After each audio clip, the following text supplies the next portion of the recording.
Namaskar and welcome to the online learning platform of Shri A.K. Doshi Mahila College, Jamnagar, and myself, Dhruvika Kanabar, presenting the lecture of Business Organization and Management. વાણિજ્ય વ્યવસ્થા અને સંચાલનના લેક્ચરમાં હું ધ્રુવિકા આપનું સ્વાગત કરું છું. આપણે જે ધંધાકીય તકોના વિકાસ માટે સરકારે જે પગલાઓ લીધા છે, જે સ્ટેપ્સ અમલમાં મૂક્યા છે, જે યોજનાઓ ઘડી છે, એમાંની ત્રીજી યોજના એટલે કે મેક ઇન ઇન્ડિયા મૂવમેન્ટ. આ મેક ઇન ઇન્ડિયા મૂવમેન્ટ ટોપિકનું ડિસ્કશન આપણે કરી રહ્યા હતા, જેમાં આપણે આગળના લેક્ચરમાં આ મેક ઇન ઇન્ડિયા મૂવમેન્ટનું જે ડિસ્કશન છે એ શરૂ કર્યું હતું, જેમાં આપણે આ ટોપિક અંતર્ગત અમુક ટોપિકનું ડિસ્કશન જે છે એ કર્યું હતું. જેમ કે સૌપ્રથમ આપણે મેક ઇન ઇન્ડિયા મૂવમેન્ટ જે છે એ ક્યારે શરૂ કરવામાં આવી એ વિશે ચર્ચા કરી હતી. પછી એ મૂવમેન્ટ જે છે એ સરકાર દ્વારા જે છે કઈ બાબત માટે, એના મુખ્ય ઉદ્દેશો શું છે, શેના માટે શરૂ કરવામાં આવી એ ચર્ચા આપણે કરી. પછી આપણે મેક ઇન ઇન્ડિયા મૂવમેન્ટ અંતર્ગત કઈ દરખાસ્તો જે છે એ મૂકવામાં આવી છે, કયા પ્રકારથી જે છે એ દેશના મેન્યુફેક્ચરિંગ સેક્ટરને, દેશના રોજગારીની તકોના નિર્માણને, દેશની જીડીપીને આ રીતે જે છે એ વધારવાની, વિકાસ કરવાની કયા પ્રકારની તકો જે છે એ ઊભી કરવા માટે દરખાસ્તો મૂકવામાં આવી છે, કઈ રીતે જે છે એ કયા સેક્ટર્સમાં કઈ રીતે એનો વિકાસ કરવાની જે વિચારણાઓ છે એ થઈ છે, એના વિશે પણ આપણે ચર્ચા કરી. એના પછી જે છે એ આપણે આ જે યોજના છે મેક ઇન ઇન્ડિયા મૂવમેન્ટ છે, એ મૂવમેન્ટ અંતર્ગત કઈ રીતે જે છે મેન્યુફેક્ચરિંગ સેક્ટરમાં રિવોલ્યુશનરી ચેન્જીસ થયા, ક્રાંતિકારી સુધારા વધારા થયા, એનાથી જે છે દેશમાં કઈ રીતે વિદેશી મૂડીરોકાણ જે છે એને પણ આવકાર મળ્યો, અને સરકાર દ્વારા જે છે એ આ યોજના મેક ઇન ઇન્ડિયા મૂવમેન્ટના વિધિવત અમલીકરણના ભાગરૂપે કયા પગલાઓ જે છે એ લેવામાં આવ્યા, એની પણ આપણે ચર્ચા કરી કે એકચ્યુઅલમાં સરકારે જે છે એ કઈ બાબતો પર જે છે એ કાર્ય કર્યું છે, અને મેક ઇન ઇન્ડિયા મૂવમેન્ટ અંતર્ગત જે છે એ કયા ઉદ્યોગોને વિકાસ કરવાનો પ્રયત્ન હાથ સરકારે ધર્યા છે, આ બધી ચર્ચા કરી. બીજું કે આ બધી ચર્ચા દરમિયાન આપણે જે છે ઘણી બધી જગ્યાએ અમુક ઉદ્યોગો, 25 ઉદ્યોગો એવી બધી વાત આવતી હતી. તો એ કયા 25 ઉદ્યોગો જે છે એ જેને મેક ઇન ઇન્ડિયા મૂવમેન્ટ અંતર્ગત વિકાસની તક ધરાવતા ઉદ્યોગો તરીકે જેનું અનાઉન્સમેન્ટ કરવામાં આવ્યું છે, એવા કયા ઉદ્યોગો છે.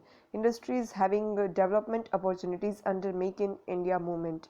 આ જે 25 સેક્ટર છે કે જેને આ મેક ઇન ઇન્ડિયા મૂવમેન્ટમાં વિકાસની તક ધરાવતા ઉદ્યોગોના જે લિસ્ટ છે એમાં ઇન્ક્લુડ કરવામાં આવ્યા છે, એ કયા છે એ હવે આપણે જોવાનું છે.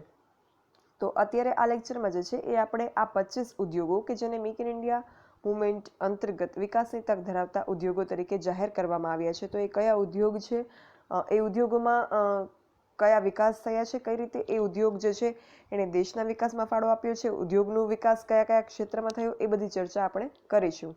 સો let's begin the discussion about industries having development opportunities under Make in India movement.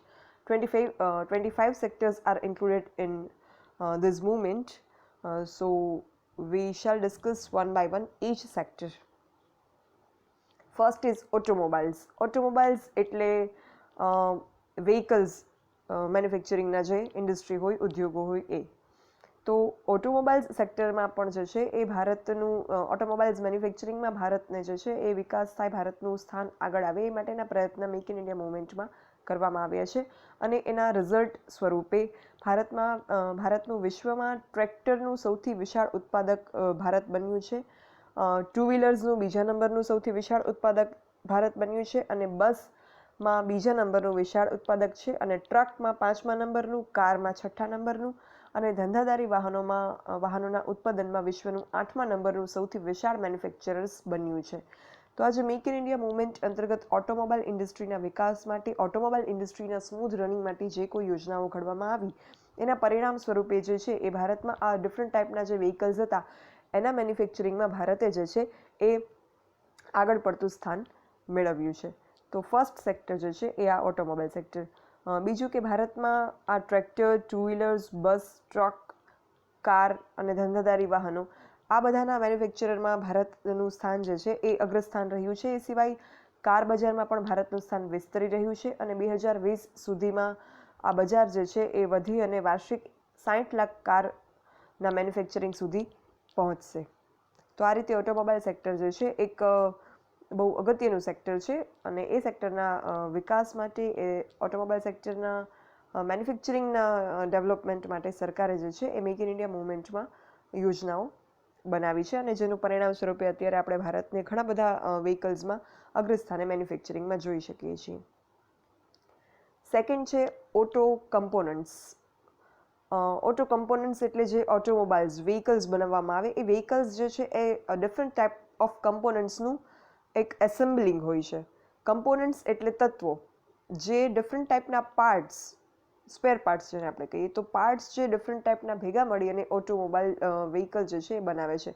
તો આ ઓટો કમ્પોનન્ટ્સ જે છે એમાં પણ પહેલાં એવું હતું કે આપણે ઓટો કમ્પોનન્ટ્સ ઘણા બધા જે છે એ આયાત કરતા, ફોરેન કન્ટ્રીઝમાંથી જે છે એ ઇમ્પોર્ટ કરતા, પણ મેક ઇન ઇન્ડિયા મૂવમેન્ટ અંતર્ગત આપણે આ ઓટો કમ્પોનન્ટ્સ આપણી જ કન્ટ્રીમાં બનાવવાની જે છે એ શરૂઆત કરી અને એનો વિકાસ પણ કર્યો.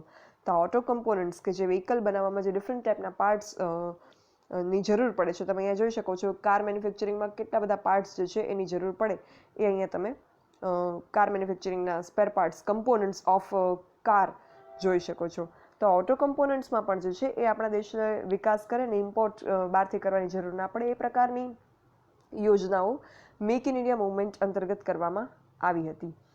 ગ્લોબલ OEMના 35થી વધુ IPO અને ટાયર 1 એની ખરીદી ભારતમાંથી કરે છે. ગ્લોબલ OEM એટલે ઓરિજિનલ ઇક્વિપમેન્ટ મેન્યુફેક્ચરર. આ એક જે ઇન્સ્ટિટ્યુશન છે એ 35થી વધુ IPO અને ટાયર 1ની ખરીદી ભારતમાંથી કરે છે. તો આ જે છે એ ભારતે ટૂંકમાં ઇમ્પોર્ટ ઘટાડી નહિવત કરી ઓટો કમ્પોનન્ટ્સની અને એક્સપોર્ટની શરૂઆત કરી. તો આ ઓટો કમ્પોનન્ટ્સ મેન્યુફેક્ચરિંગ સેક્ટરમાં એક રેવોલ્યુશનરી સ્ટેપ કહેવાય, ક્રાંતિકારી પગલું કહેવાય ભારત દ્વારા. પછી વિશ્વનું પોલાદનું ચોથું સૌથી વિશાળ ઉત્પાદક કે જે પડોશી દેશોની સરખામણીએ વધુ સ્પર્ધાત્મક લાભ ધરાવે છે એ ભારત બન્યું છે. એશિયાના દેશો જાપાન, કોરિયા, યુરોપના બજારો સાથે નજીકતા, મોટા પાયે ઉત્પાદન હાથ ધરી ખર્ચ ઘટાડવાનો લાભ પણ જે છે એ આપણને પૂરો પાડે છે. એટલે આ ઓટો કમ્પોનન્ટ્સનું મેન્યુફેક્ચરિંગ જે છે એ આપણે આપણી કન્ટ્રીમાં કરવા માટે સક્ષમ બન્યા છીએ. તો આ ઓટો કમ્પોનન્ટ્સનું મેન્યુફેક્ચરિંગ કરવું એ પણ જે છે મેક ઇન ઇન્ડિયા મૂવમેન્ટ અંતર્ગત એક વિકાસ ધરાવનાર ઉદ્યોગ છે. પછી એવિએશન સર્વિસીસ. એવિએશન સર્વિસીસ એટલે વિમાની સેવાઓ. મુલકી વિમાની સેવાનું વિશ્વનું 9મું સૌથી મોટું બજાર, જે મૂલ્યના રૂપમાં લગભગ $12 અબજ છે અને મુલકી વિમાની સેવાના ક્ષેત્રે 2020 સુધીમાં વિશ્વનું 3જું સૌથી મોટું અને 2030 સુધીમાં વિશ્વનું સૌથી મોટું પહેલા નંબરનું બજાર બનાવવાની શક્તિ જે છે એ ભારતમાં રહેલી છે. તો આ એવિએશન સેક્ટરમાં જે છે એ પણ ઇન્ડિયાએ મેક ઇન ઇન્ડિયા મૂવમેન્ટ અંતર્ગત વિકાસની તકો હાથ ધરવા માટેના, વિકાસની તકોનો લાભ મેળવવા માટેના પ્રયત્ન કર્યા છે અને વિકાસની તક ધરાવતો ઉદ્યોગ એક એવિએશન ઇન્ડસ્ટ્રી પણ ઇન્ડિયામાં છે. એના પછી બાયોટેકનોલોજી. બાયોટેકનોલોજી શું છે એ મેં તમને અગાઉ પણ કહ્યું હતું. આપણે જ્યારે આગળનો ટોપિક ફર્સ્ટ ટેકનોલોજીકલ ઇનોવેશનવાળો ટોપિક કર્યો ત્યારે બાયોટેકનોલોજીનું ડિસ્કશન આવ્યું હતું. તો આ બાયોટેકનોલોજી ક્ષેત્રે પણ જે છે એના બાયોટેકનોલોજી આધારિત જે ઉદ્યોગો છે એમાં પણ વિશ્વના ટોચના 12 સ્થળો પૈકીનું એક અને એશિયા પેસિફિક પ્રવેશમાં 3જું સ્થાન બાયોટેક ક્ષેત્રે 2012થી 2017 દરમિયાન સરકાર દ્વારા કુલ $307 અબજ એક જંગી ખર્ચનું આયોજન કરવામાં આવ્યું હતું. નવી પ્રોડક્ટ્સ વિકસાવવી, સંશોધન અને શોધખોળ વગેરેમાં સહાયક બનવા બાયોટેક પાર્ક ઊભા કરવા ઉપર પણ વિશેષ ધ્યાન આપવામાં આવ્યું હતું. તો આ બાયોટેકનોલોજી જે એક ઉભરતી ટેકનોલોજી છે, જે ઇમર્જિંગ ટેકનોલોજીનું એક ફિલ્ડ છે, એમાં પણ અત્યારે જે છે એ વિકાસ, આ ઉદ્યોગમાં પણ વિકાસની તકો રહેલી છે. પછી 5th કેમિકલ ઇન્ડસ્ટ્રી. તો ભારત ઉત્પાદનના સંદર્ભમાં એશિયાનું 3જું સૌથી મોટું અને વિશ્વનું 6ઠું સૌથી મોટું ઉત્પાદક જે છે એ ભારત છે કેમિકલ ઇન્ડસ્ટ્રીમાં. અને ભારતના ડાય એન્ડ કેમિકલ્સ, રંગ રસાયણનો ઉપયોગ મૂલ્યના સ્વરૂપમાં $6.8 અબજ કુલ ઉત્પાદનમાંથી લગભગ 7.5%ની નિકાસ થાય છે. તો કેમિકલ ઇન્ડસ્ટ્રી માત્ર મેન્યુફેક્ચરિંગ ઇન્ડસ્ટ્રી તરીકે નહીં પણ એક એક્સપોર્ટ ઓરિએન્ટેડ ઇન્ડસ્ટ્રી તરીકે પણ ભારતમાં વિકાસ પામી છે. અને આ ઉદ્યોગના વિકાસ માટે અનેક પરિબળો છે. દેશની વિશાળ વસ્તી, કૃષિ ઉપરનું અવલંબન, નિકાસના મોરચે ભારે માંગ, આ બધી પરિબળો જે છે એ ભેગા મળી અને આ કેમિકલ ઇન્ડસ્ટ્રીના ડેવલપમેન્ટ પાછળ જે છે એ મદદરૂપ થાય છે. તો કેમિકલ ઇન્ડસ્ટ્રીનો ઉદ્યોગ જે છે એ પણ વિકાસની તક ધરાવનાર એક ઉદ્યોગ છે ભારતમાં. ત્યારબાદ કન્સ્ટ્રક્શન, બાંધકામ ઉદ્યોગ. શહેરી વિસ્તારોમાં આંતરમાળખાની સગવડો ઊભી કરવા આગામી 20 વર્ષમાં અંદાજે $650 અબજ મૂડીરોકાણ જરૂરી છે. રહેઠાણો, ધંધાદારી સંકુલો, છૂટક વ્યાપારના કેન્દ્રો તેમજ સ્વાગત સરભરા માટેના વિવિધ બાંધકામો, મૂડીરોકાણની ઉજળી તકો, સંગઠિત ટાઉનશીપ, સ્વનિર્ભર શહેરો, ગ્રીન બિલ્ડિંગની સમસ્યાના ઉકેલ માટે આ ટેકનોલોજીની જરૂર છે. આમાં જે આંતરમાળખાની વાત કરીએ, આંતરમાળખામાં એક અગત્યનું આવે છે રહેઠાણ. આર્થિક અને સામાજિક બે પ્રકારના આંતરમાળખાઓ છે. આ વસ્તુ તમે 12થમાં ભણી ચૂક્યા છો. તો આ આંતરમાળખામાં શિક્ષણ, વીજળી, વાહન વ્યવહાર, સંદેશા વ્યવહાર ઘણું બધું આવે છે. એમ એક બાંધકામ, કન્સ્ટ્રક્શન પણ આમાં આવે છે. તો આ શહેરી વિસ્તારમાં આંતરમાળખાકીય સગવડ ઊભી કરવા જે છે એ ડિફરન્ટ ટાઈપના રહેઠાણ અને બિલ્ડિંગ્સ, ટાઉનશીપ્સ, સ્વનિર્ભર શહેરો બનાવવા જરૂરી બનશે, જેના માટે જંગી મૂડીરોકાણ જરૂરી બનશે. અને એના માટે આ સેક્ટરનો જે છે એમાં ઔદ્યોગિક વિકાસ થવો અનિવાર્ય છે. ભારતમાં બાંધકામ ક્ષેત્રે વિદેશી મૂડીરોકાણ માટેના નિયમો સરળ બનાવ્યા કે જેથી ફોરેન ડાયરેક્ટ ઇન્વેસ્ટમેન્ટ કન્સ્ટ્રક્શન સેક્ટરમાં ઇન્ડિયામાં ઇન્વાઇટ કરી શકાય. અને બિલ્ટઅપ એરિયા અને લઘુત્તમ મૂડીની જરૂરિયાતો પણ હળવી બનાવી છે કે જેનાથી જે બિલ્ડર્સ છે એમને કન્સ્ટ્રક્શન પ્રોસેસ જે છે એ સરળ રહે અને બાંધકામ જે છે એ વિપુલ પ્રમાણમાં થઈ શકે. તો આ રીતે કન્સ્ટ્રક્શન ઇન્ડસ્ટ્રી જે છે એ પણ એક ઉભરતો ઉદ્યોગ છે અને એમાં પણ વિકાસની તકો રહેલી છે. ત્યાર પછી 7th છે ડિફેન્સ પ્રોડક્શન. ડિફેન્સ એટલે સંરક્ષણ ઇન્ડસ્ટ્રી. ડિફેન્સ ઇન્ડસ્ટ્રી એટલે સંરક્ષણ ઇન્ડસ્ટ્રી એટલે શું આપણે સારી રીતે જાણીએ છીએ. સંરક્ષણ ઇન્ડસ્ટ્રીમાં દેશના સંરક્ષણ માટે જે કોઈ સાધન સરંજામની જરૂરિયાત હોય એનું ઉત્પાદન કરવાની, લશ્કરી ક્ષેત્રમાં જે કોઈ સાધનો વપરાતા હોય એનું ઉત્પાદન કરવાની વાત છે. તો ડિફેન્સ ઇન્ડસ્ટ્રી કે ડિફેન્સ પ્રોડક્શન કે સંરક્ષણ ઉત્પાદન દેશ માટે કઈ રીતે જરૂરી છે, સંરક્ષણ ક્ષેત્રના ઇન્ડસ્ટ્રીનો વિકાસ દેશ માટે કેટલો અગત્યનો છે, એ અત્યારે at this point of situation આપણે જોઈ શકીએ છીએ કે અત્યારે કયા પ્રકારની સિચ્યુએશન જે છે એ બોર્ડર પર છે. તો એ જોતાં આ ઇન્ડસ્ટ્રીનું ઇમ્પોર્ટન્સ શું છે એ તમે સારી રીતે જાણો છો. તો 49% સુધીના સીધા વિદેશી મૂડીરોકાણની ગવર્મેન્ટ રૂટ મારફત છૂટ અપાઈ છે ડિફેન્સ ઇન્ડસ્ટ્રી માટે.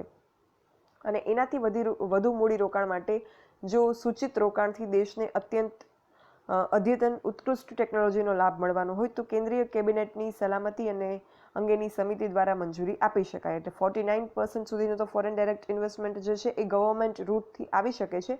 એનાથી વધારે જે છે એ પણ કેન્દ્રીય કેબિનેટની મંજૂરી જો મળે તો મેળવી શકાય છે ફોરેન ડાયરેક્ટ ઇન્વેસ્ટમેન્ટ. સંરક્ષણ વિષયક 53% આઇટમો, સંરક્ષણમાં બહુ બધી આઇટમ્સ જે છે એ વપરાય છે. તો એમાંથી 53% આઇટમ જે છે એ ખાનગી ક્ષેત્રે મેન્યુફેક્ચરિંગ થઈ શકે છે. એ માટે એને લાયસન્સની જોગવાઈમાંથી મુક્ત કરાઈ છે અને લશ્કરી તેમજ મુલકી ક્ષેત્રે જેવો ઉપયોગ થતો હોય એવી આઇટમો ઉપરના નિયમો હળવા કરાયા છે કે જેનાથી પ્રાઇવેટ સેક્ટર પણ આ બધા જે ડિફેન્સ મિકેનિઝમમાં, જે ડિફેન્સ સેક્ટરમાં જે બધા પ્રોડક્ટ્સ વપરાય છે, જે આઇટમ્સ એમાં વપરાય છે, એ આઇટમનું ઉત્પાદન સરળતાથી કરી શકે પ્રાઇવેટ સેક્ટર. એના માટે એના જે નિયમો છે એ હળવા કરાયા છે અને લાયસન્સિંગ પ્રોસેસ જે છે એ પણ હળવી કરાઈ છે. અને પોર્ટફોલિયો ઇન્વેસ્ટમેન્ટ અને FVCI દ્વારા મૂડીરોકાણ બંને ભેગા કરી અને ઓટોમેટિક રૂટ મારફત 24% સુધીની પરવાનગી અપાઈ છે. FVCI મતલબ ફોરેન વેન્ચર કેપિટલ ઇન્વેસ્ટર. એટલે અહીંયા પણ જે છે એ વિદેશી મૂડીરોકાણ માટેનો રૂટ જે છે એ હળવો બનાવાયો છે. આ રીતે ડિફેન્સ ઇન્ડસ્ટ્રી જે છે એ પણ એક ઉભરતો ઉદ્યોગ છે, વિકસતો ઉદ્યોગ છે ભારતમાં. અને ડિફેન્સ ઇન્ડસ્ટ્રીમાં જેટલું પણ મૂડીરોકાણ હોય, ઉત્પાદન થાય, એ જે છે એ દેશ માટે અમુક ક્રાઇસિસવાળી સિચ્યુએશનમાં સેન્સિટિવ ટાઈમ ચાલતો હોય ત્યારે ખાસ અગત્યનું બની રહે, જે આપણે અત્યારે જોઈએ છીએ. પછી ઇલેક્ટ્રિકલ મશીનરી. આંતરમાળખાની સગવડો વીજળી, ખાણકામ, ઓઇલ એન્ડ ગેસ, રિફાઇનરી, પોલાદ, ઓટોમોટિવ અને કન્ઝ્યુમર ડ્યુરેબલ્સના ક્ષેત્રે વધુ ઉત્પાદન શક્તિનું નિર્માણ કરવા માટે ઇલેક્ટ્રિક મશીનરીની જરૂર પડે. આમાંથી બધા શબ્દ તમને સમજાયા હશે. કન્ઝ્યુમર ડ્યુરેબલ્સ કદાચ તમને અલગ લાગ્યો હશે. Consumer durable means nothing but the products કે જે કન્ઝ્યુમર્સ પરચેસ કરે છે અને એ ડ્યુરેબલ હોય છે. ડ્યુરેબલ મતલબ ટકાઉ હોય છે. ફોર એક્ઝામ્પલ આપણે ઘરમાં ટીવી, ફ્રીજ, ઓવન, એસી, આ પ્રકારના જે ઇલેક્ટ્રોનિક આઇટમ્સ છે, હોમ અપ્લાયન્સીસ છે, એ આપણે લઈએ તો એ આપણે ડે ટુ ડે નથી લેતા. એ આપણે અમુક વર્ષો સુધી લઈ અને વાપરીએ છીએ, તો એ ડ્યુરેબલ છે, ટકાઉ છે, એને કન્ઝ્યુમર ડ્યુરેબલ્સ કહેવાય. તો બાકીના જે મેં વાત કરી એ બધી જ પ્રોડક્ટ જે છે એને મેન્યુફેક્ચરિંગ માટે ઇલેક્ટ્રોનિક મશીનરીની જરૂર પડે. ભારતમાં વીજ ઉત્પાદન માટેની સામગ્રીનો ઉદ્યોગ વિકસી અને 25 થી 30 અબજ ડોલરનો થશે. એટલે આ ઇલેક્ટ્રિકલ મશીનરી જે છે એના ઉદ્યોગના વિકાસની સાથે આંતરમાળખાકીય સગવડોનો વિકાસ થશે, વીજળી ક્ષેત્રે વિકાસ થશે, ખાણકામ, ઓઇલ એન્ડ ગેસ, રિફાઇનરી, પોલાદ, કન્ઝ્યુમર ડ્યુરેબલ્સ, આ બધા જ ક્ષેત્રોનો વિકાસ જે છે એ આ ઇલેક્ટ્રિકલ મશીનરીના વિકાસ સાથે સંકળાયેલો છે. એટલે આ ઉદ્યોગને જે છે એ પણ મેક ઇન ઇન્ડિયા મુવમેન્ટમાં સમાવવામાં આવ્યો છે. ત્યારબાદ ઇલેક્ટ્રોનિક સિસ્ટમ. ઇલેક્ટ્રોનિક સિસ્ટમની માંગ 2020 સુધીમાં વધીને 400 અબજ ડોલર ઉપર પહોંચવાની ધારણા છે. આપણે 2020માં ઓલરેડી પ્રવેશી ચૂક્યા છીએ, પણ આપણી જે સિલેબસમાં જે ઇન્ફોર્મેશન આપેલી છે 2020 સુધીની છે, એટલે અત્યારે આપણે આ રાખશું. નેક્સ્ટ યર એનું કદાચ અપડેટ આવી જશે. તો ઇલેક્ટ્રોનિક સિસ્ટમની માંગ 2020 સુધીમાં 400 અબજ ડોલર ઉપર પહોંચવાની આશા છે અને આકર્ષક પ્રોત્સાહન પેકેજ યોજના અને જેની હેઠળ 10 વર્ષ માટે 25% સુધીની કેપિટલ સબસિડી પણ પૂરી પાડવામાં આવશે કે જેથી ઇલેક્ટ્રોનિક સિસ્ટમના ઇન્ડસ્ટ્રીનો વિકાસ થઈ શકે. 10th છે ફૂડ પ્રોસેસિંગ. ફૂડ પ્રોસેસિંગ શું છે એ પણ તમે અહીંયા ડ્રોઈંગમાં જોઈ શકો છો. કઈ રીતે વિપુલ પ્રમાણમાં બલ્કમાં ફૂડ પ્રોસેસિંગ થતું હોય છે. અહીંયા તમે જોઈ શકો છો એક યલો કલરના જે સ્લેબ્સ તમને દેખાય છે ફૂડ પ્રોસેસિંગની પ્રોસેસ છે. જે મેં તમને ઉત્પાદન ક્ષેત્રની આપણે ડિસ્કશન કર્યું ત્યારે અમુક વસ્તુ મેં તમને સમજાવી હતી. એમાં મેં એક શબ્દ સમજાવ્યો હતો, કન્વેયર બેલ્ટ. જો તમને યાદ હશે what was conveyor belt and what was the discussion about conveyor belt, જો યાદ ન હોય કે તમારા ધ્યાનમાં ન આવ્યું હોય તો ઉત્પાદન ક્ષેત્રના વિડીયોઝ, જે આપણો ફર્સ્ટ ટોપિક હતો આ સબ્જેક્ટનો, આ ચેપ્ટરનો, એ અગેઇન તમે રેફર કરજો. અને આ જે છે એ કન્વેયર બેલ્ટ છે કે જે જાતે આ જે સ્લેબ જે છે એ આગળ વધે છે. મતલબ એ કન્વેયર બેલ્ટ જે છે એ મૂવિંગ હોય, એ કન્વેયર બેલ્ટ એક જે પાટો દેખાય છે ટ્રેનના પાટા જેવો, એના પર પ્રોડક્ટ જે છે એ સેલ્ફ મુવમેન્ટ કરે, એ સેલ્ફ મોશન જે છે એનું હોય. તો ફૂડ પ્રોસેસિંગ જે છે એ પણ એક મેક ઇન ઇન્ડિયા મુવમેન્ટ અંતર્ગત વિકાસની તકો ધરાવતો ઉદ્યોગ તરીકે સમાવવામાં આવ્યો છે. સમૃદ્ધ કૃષિ વિષયક સાધનોનો મજબૂત આધાર લઈ અને ફૂડ પ્રોસેસિંગ ઉદ્યોગ ફૂલી ફલી રહ્યો છે. ફૂડ પ્રોસેસિંગમાં જે કાચા માલની જે રો મટીરિયલની જરૂર પડે એ આપણને કૃષિ ક્ષેત્રમાંથી મળે છે અને કૃષિ ક્ષેત્રે આપણો દેશ જે છે એ અગ્રસ્થાન ધરાવે છે. ફૂડ પાર્કની સ્થાપના, વિદેશી રોકાણકારો સહિત ઉદ્યોગ સાહસિકો માટે અજોડ તક. ફળો અને શાકભાજી, પીણા, ડેરી ઉદ્યોગ, ફૂડ એડિબલ્સ અને ન્યુટ્રાસ્યુટિકલ્સ, માંસ અને મરઘા, બતકા, માછલી, દરિયાઈ ખોરાક અને માછલી વગેરે ઉપર પ્રોસેસિંગ, ખોરાકની જાળવણી અને પેકેજિંગ ક્ષેત્રે મૂડીરોકાણનો વિશાળ અવકાશ છે. તો આમાં વેજીટેરિયન આઇટમ્સ અને જે નોન વેજીટેરિયન આઇટમ્સ છે બધા જ ફૂડ પ્રોસેસિંગની વાત અહીંયા જે છે કરવામાં આવી છે. બધી જ પ્રકાર ઉપર જે પ્રોસેસિંગ થઈ છે એના ઉદ્યોગના વિકાસ માટે આ ઉદ્યોગ જે છે એને મેક ઇન ઇન્ડિયા મુવમેન્ટમાં સમાવાયો છે. આમાં જે હું એક શબ્દ બોલી ફૂડ એડિબલ મતલબ કે ખાઈ શકાય ખાદ્ય પદાર્થો, અને ન્યુટ્રાસ્યુટિકલ્સ મતલબ જે ન્યુટ્રિશન મળે અને જે એક પ્રકારની મેડિસિન છે. જેમ કે વેલનેસ મેડિસિન્સ છે. ફોર એક્ઝામ્પલ રિવાઇટલનું નામ તમે સાંભળ્યું હશે. રિવાઇટલ, જીઓજી ભર કે આવી કંઈક મેડિસિનની એક જાહેરાત આવે છે. તો it is a nutraceutical product. એમાંથી જે છે ન્યુટ્રિશન્સ મળે છે. બટ ન્યુટ્રિશન આપણને ફૂડમાંથી પણ મળે. ઓરિજિનલ તમે ફ્રૂટ્સ ખાઓ કે ડ્રાય ફ્રૂટ્સ ખાઓ એમાંથી પણ તમને ન્યુટ્રિશન મળે. બટ ઘણી વખત એ ન્યુટ્રિશન જો પૂરતા પ્રમાણમાં કોઈ વ્યક્તિમાં ના હોય, એની ડેફિશિયન્સી હોય, તો જે એને સપ્લિમેન્ટ્સ આપવામાં આવે એ ન્યુટ્રિશન યુક્ત જે મેડિસિન્સ હોય, સપ્લિમેન્ટ્સ હોય, એને ન્યુટ્રાસ્યુટિકલ્સ કહેવાય. સો આ છે ફૂડ પ્રોસેસિંગની એક ઇન્ડસ્ટ્રી. તો અહીંયા જે છે એ આપણે 10 ઉદ્યોગો જેને મેક ઇન ઇન્ડિયા મુવમેન્ટ અંતર્ગત સમાવી લેવામાં આવ્યા છે આનું ડિસ્કશન પૂર્ણ કર્યું. આપણે ટોટલ 25 ઇન્ડસ્ટ્રીઝ, 25 ઉદ્યોગોનું ડિસ્કશન કરવાનું છે. 10 અત્યારે રાખીએ, બાકીનું જે છે એ આપણે ડિસ્કશન આગળ ઉપર કરીશું. So for this lecture this is enough. Thank you. જો કોઈને ડાઉટ કે ક્વેરી હોય તો dbk.dhruvika@gmail.com પર તમે મને લખી શકો છો. I will try to solve your queries. Thank you.